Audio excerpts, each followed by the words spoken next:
Hello guys, नमस्कार। आप देख रहे हैं हमारा यूट्यूब चैनल गैलेक्सी वेब। आज के इस वीडियो में हम सीखेंगे नोटपैड का अगला पार्ट यानी पार्ट थर्ड। तो चलिए स्टार्ट करते हैं।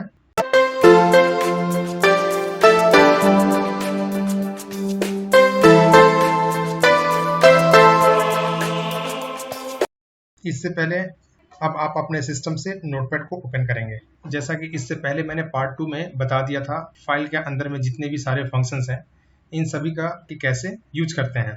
अब नेक्स्ट आता है एडिट। इसके अंदर का जो भी सारे फंक्शंस हैं इन सभी के बारे में आज मैं इस वीडियो में बताऊंगा। तो इसे स्टार्ट करने से पहले मैंने इस टेक्स्ट एरिया में हमने सेंटेंस को पेस्ट कर दिया। अब यहाँ से एडिट में जाएंगे। पहला ऑप्शन आता है अंडू, जिसका शॉर्टकट की Ctrl+Z होता है। अब इससे क्या होता है, जैसा कि हमने यहाँ पे सेंटेंस को पेस्ट कर दिया, अब इस सेंटेंस को अब इस एरिया पे यदि कंट्रोल के साथ Z को प्रेस करेंगे तो जो भी हमने पेस्ट करा था वो सारा यहाँ से रिमूव हो जाएगा। फिर Ctrl+Z को प्रेस करेंगे तो आपका दोबारा से वापस आ जाएगा। उसके बाद आता है कट। आप जैसा कि यहाँ पे देख रहे होंगे कट के ऑप्शन में डार्क कलर नहीं दिखाई दे रहा है, जबकि अंडू में डार्क कलर दिखाई दे रहा है। पर कट में डार्क कलर दिखाई देने का कारण ये है कि हमें इससे पहले कि किसी भी वर्ड को या सेंटेंस को यहाँ से सिलेक्ट करना पड़ेगा। यानी सिलेक्ट करने के लिए आपको कंट्रोल के साथ ए बटन को प्रेस करना होगा। यदि कंट्रोल ए को प्रेस करते हैं तो पूरे सेंटेंस जो है, आपके जितने भी पैराग्राफ्स लिखे होंगे, वो सभी सिलेक्ट हो जाएंगे। बट यदि आपको 1 बाय 1 करके सिलेक्ट करना है, यानी किसी एक वर्ड को सिलेक्ट करना है, तो आप उस पर डबल क्लिक कर देंगे, वो वर्ड्स सिलेक्ट हो जाएंगे। अब सिलेक्ट करने के बाद जैसा कि आप यहाँ देख सकते हैं, अब यहाँ पे कट के ऊपर में डार्क कलर दिखने लगा। यानी इसका शॉर्टकट क्या होता है, Ctrl+X। यानी कि जो भी हमने सिलेक्ट किया, आप जो भी वर्ड्स को सिलेक्ट करेंगे या सेंटेंस को सिलेक्ट करने के बाद कंट्रोल के साथ X बटन को प्रेस करेंगे तो यहाँ से कट हो जाएगा। बेसिकली इस कट का वर्क यही होता है। अब इसे दोबारा से वापस आप लाना चाहते हैं तो कंट्रोल के साथ Z को प्रेस करेंगे, यानी कि अंडू करना होगा। इसके बाद देखते हैं कॉपी। कॉपी करने के लिए भी आपको किसी भी वर्ड को सिलेक्ट करना होगा। जैसे कि हमने फर्टिलाइजर को सिलेक्ट कर लिया और यहाँ से Ctrl+C को प्रेस करेंगे तो आपका ये वर्ड कॉपी हो गया। यानी कि आप अगर इस वर्ड के अलावा किसी पूरे सेंटेंस को कॉपी करना चाहते हैं तो आप एक जगह कहीं भी कर्सर को लाकर क्लिक करेंगे और इसके बाद Ctrl+A बटन को प्रेस करना होगा। पूरा का पूरा टेक्स्ट जो है आपका सिलेक्ट हो गया। अब यहाँ से इसे कॉपी कर सकते हैं। तो कॉपी करने के लिए Ctrl+C बटन को प्रेस करेंगे, आपका कॉपी हो गया। या तो फिर आप चाहते हैं कि यहाँ से न करके यहाँ मेन्यू बार के अंदर एडिट में जाकर इसको कॉपी करें, तो इसके लिए पहले आपको सिलेक्ट करना होगा Ctrl+A से और यहाँ एडिट में जाएंगे। इसके बाद कॉपी पे क्लिक करेंगे, आपका सेंटेंस यानी ये पैराग्राफ जो है कॉपी हो गया। अब इसे कहीं भी पेस्ट करना है तो आप एक जगह कर्सर ला करके क्लिक करेंगे और यहाँ से आपको Ctrl+V के साथ प्रेस कर देना है। आपका यहाँ पे सेंटेंस पेस्ट हो गया। अब इसे हटाने के लिए Ctrl+Z करेंगे, जो कि अंडू, जिसे अंडू कहा जाता है। अब इसके बाद आप देखेंगे पेस्ट का ऑप्शन है, यानी पेस्ट के लिए शॉर्टकट की Ctrl+V है। जैसा कि मैंने आपको अभी बताया कि किसी भी सेंटेंस को, वर्ड को सिलेक्ट करके कॉपी करते हैं, इसके बाद आप उस वर्ड को पेस्ट कर सकते हैं। इसके बाद आता है डिलीट। डिलीट करने के लिए यानी पूरे सेंटेंस को आप पहले सिलेक्ट कर लेंगे। सिलेक्ट हमने कर लिया जी, अपने लैपटॉप या फिर कंप्यूटर के कीबोर्ड से डिलीट बटन को प्रेस करना होगा। डिलीट बटन को प्रेस करते ही आपका जो है सेंटेंस डिलीट हो जाएगा। अब इसे वापस लाने के लिए Ctrl+Z प्रेस करना होगा, आपका सेंटेंस वापस आ गया। अब उसके बाद सर्च विथ विंग आता है, जिसका शॉर्टकट की Ctrl+E है। यानी कि इसमें से किसी भी वर्ड को हमने सिलेक्ट कर लिया, जैसे कि हमने लाइक को सिलेक्ट कर लिया। अब इसे हमें सर्च करना है, तो जैसा कि एडिट के ऑप्शन में सर्च विथ बिंग लिखा हुआ है। जिस तरह से इंटरनेट के लिए गूगल पेज होता है, उसी प्रकार से एक बिंग पेज भी होता है, जो कि इंटरनेट के थ्रू किसी भी वर्ड को आप वहां से सर्च कर सकते हैं। जैसे कि हमने लाइक को सिलेक्ट कर लिया, अब इसे हमने क्या करा कि सर्च विथ बिंग पे क्लिक कर दिया। तो जैसे ही आप इस पर क्लिक करेंगे, इंटरनेट के माइक्रोसॉफ्ट बिंग पेज में जाकर के सर्च होगा।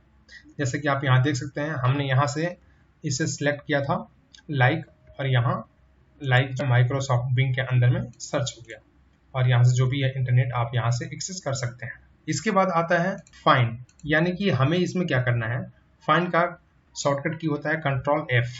कंट्रोल के साथ F बटन को प्रेस करना है। यानी कि जो भी ये सेंटेंस लिखा हुआ है, इस सेंटेंस के अंदर में आप यदि चाहते हैं कि किसी भी इसमें वर्ड को हम फाइंड कर लें, सपोज करते हैं कि हैव कहाँ लिखा हुआ है इसमें और कहाँ कहाँ भी है, तो इसके लिए हमें कंट्रोल के साथ बटन F को प्रेस करना होगा, यानी कंट्रोल F को प्रेस करने के बाद आपका एक डायलॉग बॉक्स ओपन होगा जिसके अंदर फाइंड वर्ड लिखा होगा, यानी कि इसके ऑप्शन में, यानी कि इस बॉक्स के अंदर आपको जिस भी वर्ड को फाइंड करना है उसे यहाँ पे टाइप करना होगा।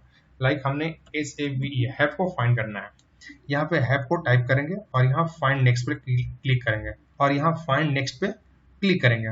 तो हमने फाइंड नेक्स्ट पे क्लिक किया, पहला हैव यहाँ पे आ गया, फिर इसके बाद फाइंड नेक्स्ट करेंगे तो जहां जहां भी हैव होगा उस जगह सभी आपको हैव दिखाई देंगे। जैसा कि आप देख सकते हैं फाइंड नेक्स्ट यहाँ भी हैव फिर स्टार्ट हो गया।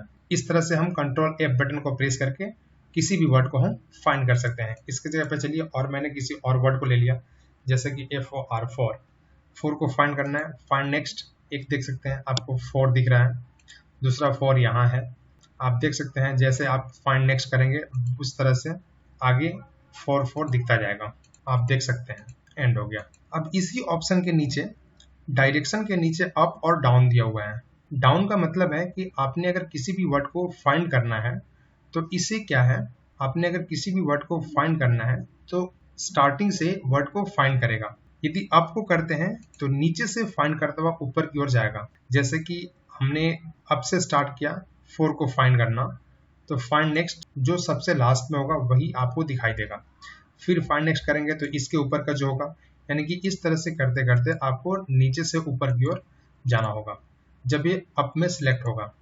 बट यदि यहाँ से डाउन में सिलेक्ट करते हैं तो ऊपर से नीचे आएगा, यानी ऊपर से सर्च करता हुआ नीचे की तरफ आएगा। डायरेक्शन के अंदर अप और डाउन का यही काम होता है। अब नेक्स्ट आता है मैच केस। इसके अंदर में क्या होता है कि यदि आपने किसी भी वर्ड को फाइंड करना है, यानी आपका जो लेटर है कैपिटल हो तो कैपिटल का वर्ड यहाँ फाइंड करेगा और जो लेटर आपने स्मॉल में लिखा होगा स्मॉल का लेटर फाइंड करेगा। सपोज करते हैं हमने यहाँ पे लिखा काउ। अब यहाँ आप देख सकते हैं काउ का पहला लेटर जो है स्मॉल है। अब यानी हम जो भी सर्च करेंगे यहाँ फाइंड नेक्स्ट, तो जितने भी काउ में स्मॉल लेटर से शुरू होगा वो सभी काउ यहाँ दिखाई देंगे। आप देख सकते हैं जितने भी काउ सर्च हो रहे हैं उन सभी काउ का पहला लेटर जो है यानी सी स्मॉल लेटर में आ रहा है। तो मैच केस का काम यही होता है। यदि यहाँ से हमने अनमार्क कर दिया, अब यदि आप चाहते हैं कि काउ में सी को बड़ा कर दूं, अब जैसे आप नेक्स्ट करेंगे फाइंड नेक्स्ट, तो यहाँ से जितने भी काउ का बड़ा लेटर सी होगा वो सभी काउ यहाँ पे दिखाई देंगे, आप देख सकते हैं। तो यानी मैच केस का काम हो गया कि जिस फॉन्ट में यहाँ आप लिखेंगे यदि पहला लेटर कैपिटल होगा तो कैपिटल का फॉन्ट यहाँ पे फाइंड करेगा, और स्मॉल लेटर में लिखते हैं तो स्मॉल लेटर का वर्ड को फाइंड करेगा। अब आता है नेक्स्ट रैप अराउंड। इस रैप अराउंड का यदि आपने मार्क कर रखा है तो मार्क करने के बाद जो भी वर्ड को यहाँ फाइंड करेंगे वो सीक्वेंस वाइज टॉप से बॉटम की ओर आएगा और फिर दोबारा जो है टॉप पे चला जाएगा। सपोज कि हमने काउ को सर्च करना है तो फाइंड नेक्स्ट करेंगे तो काउ आ गया। आप देख सकते हैं जहां जहां भी आ रहा है काउ सब जगह को सिलेक्ट कर रहा है और वहां से फाइंड कर रहा है। अब जैसे ही यहाँ पे आया लास्ट हमारा काउ यहाँ दिख रहा है, इस जगह पे काउ दिख रहा है। अब जैसे ही हमने फिर दोबारा फाइंड नेक्स्ट किया सबसे टॉप में यहाँ पे काउज आ गया, यानी फिर दोबारा जो है रिवर्स इसी प्रकार से होता रहेगा। परंतु रैप अराउंड को अगर हमने अनमार्क कर दिया, रैप अराउंड को हमने अनमार्क कर दिया तो यहाँ से आपका जो है फाइंड नेक्स्ट करने के बाद जहाँ पे लास्ट होगा काउ वहां तक ही एंड होगा, उसके बाद फिर टॉप में नहीं, कैन नॉट फाइंड काउ। यानी कि आपने जो भी फाइंड करना है तो इसे आप रैप अराउंड कर देंगे और इसके बाद जहां भी है पूरे सेंटेंस में, पूरे पैराग्राफ में आपके जितने भी टेक्स्ट एरिया में सेंटेंस लिखे होंगे या वर्ड्स होंगे उन सेंटेंस को आप यहाँ से फाइंड कर सकते हैं। इसके बाद आता है फाइंड नेक्स्ट, यानी कि आपने जो भी फाइंड करना है, यानी कि हमने काउ को फाइंड किया तो जिस भी वर्ड को आप यहाँ पे टाइप करेंगे और टाइप करने के बाद जो भी आपको फाइंड करना है फिर इसके बाद आप यहाँ कैंसिल करेंगे तो आपको दोबारा यहाँ से कंट्रोल F बटन प्रेस करके यहाँ पे इस डायलॉग बॉक्स में नहीं जाना होगा। यदि आप डायरेक्ट चाहते हैं कि हमने काउ ऑलरेडी फाइंड कर रखा है और इसे बिना इस डायलॉग बॉक्स के अलावा हमें फाइंड करना है तो आप डायरेक्टली यहाँ से F3 बटन को प्रेस करके अपना वर्ड को फाइंड कर सकते हैं। आप देख सकते हैं हमने जबकि फाइंड का डायलॉग ओपन नहीं करा है फिर भी F3 के थ्रू मैं इस काउ को सर्च कर सकता हूँ हर जगह। इसी प्रकार से आप भी सर्च कर सकते हैं किसी भी वर्ड को अपने सेंटेंस में या पैराग्राफ। अब नेक्स्ट ऑप्शन आता है फाइंड प्रीवियस। इसका शॉर्टकट की Shift+F3 होता है, यानी कि आपने जो भी वर्ड को फाइंड करा है शिफ्ट के साथ F3 बटन को प्रेस करेंगे बैकवर्ड की ओर आपका जो है वर्ड को फाइंड करेगा। इसी प्रकार से नेक्स्ट ऑप्शन के आगे आते हैं, इसमें आता है रिप्लेस। रिप्लेस का शॉर्टकट की Ctrl+H है, यानी कि इस सेंटेंस के अंदर में जिस भी वर्ड को आप रिप्लेस करना चाहते हैं, जैसे कि आप यहाँ देख रहे हैं काउ लिखा हुआ है, इस काउ के जगह पे किसी दूसरे वर्ड को हमें लिखना है, यानी काउ के जगह पे एनिमल को लिखना है तो इसके लिए आपको कंट्रोल के साथ H बटन को प्रेस करना होगा। जैसे ही आप कंट्रोल H बटन को प्रेस करते हैं, यहाँ पे लिखा है फाइंड व्हाट और उसके नीचे है रिप्लेस विद, यानी कि फाइंड में हमें करना है काउ, जहां भी काउ होगा उसे हम फाइंड करेंगे और उसकी जगह पे हमें रिप्लेस करके किसी दूसरे वर्ड को लिखना है, जैसे कि एनिमल। तो यहाँ हमने एनिमल टाइप कर दिया। अब यहाँ से फाइंड नेक्स्ट पे क्लिक करेंगे। आप देखना चाहें तो देख सकते हैं किस किस जगह पे आपके सेंटेंस में काउ लिखे हुए हैं, तो आपको दिखाई दे रहा है। अब चाहते हैं कि इन सभी काउ को चेंज करके इन सभी काउ के जगह पे एनिमल को रिप्लेस कर देना है, तो यहाँ से रिप्लेस करेंगे। जैसे कि यहाँ पे आपको काउ दिखाई दे रहा है, इस काउ के पास यदि हमने रिप्लेस किया, आप यहाँ देख सकते हैं एनिमल, यहाँ पे काउ की जगह पे एनिमल रिप्लेस होकर के आ गया। इसके बाद नेक्स्ट यहाँ पे था काउ, यहाँ पे भी रिप्लेस होकर के एनिमल दिखाई दे रहा है। अब यदि आप चाहते हैं कि एक बार में ही हर जगह जितने भी इस सेंटेंस के अंदर में काउ लिखे हुए हैं हर जगह पे रिप्लेस होकर के एनिमल लिखा जाए, तो उसके लिए आपको एक बार में यहाँ से रिप्लेस ऑल करना होगा। जैसे ही आप रिप्लेस ऑल पे क्लिक करेंगे, जितने भी सेंटेंस है इन सेंटेंस के अंदर में जहां जहां भी काउ लिखे हुए हैं सभी काउ को रिमूव करके वहां पे एनिमल रिप्लेस हो जाएगा। तो इस प्रकार से आप किसी भी वर्ड को रिप्लेस कर सकते हैं। इसके बाद है गो टू। आप जैसा कि देख सकते हैं इस गो टू के ऊपर भी डार्क कलर नहीं दिखाई दे रहा है, तो इसे डार्क कलर यानी ऑन करने के लिए सबसे पहले आपको फॉर्मेट में जाना होगा और यहाँ से वर्ड रैप को अनमार्क करना होगा। जैसे ही आप अनमार्क करते हैं तो आपका ये जो टेक्स्ट एरिया है, इस टेक्स्ट एरिया में आपका सेंटेंस जो है स्क्रॉल करके आप देख सकते हैं इस तरफ आप राइट साइड में दिखाई दे रहा है। अब यहाँ से आप इसमें क्या कर सकते हैं कि गो टू करने के लिए शॉर्टकट की है कंट्रोल जी।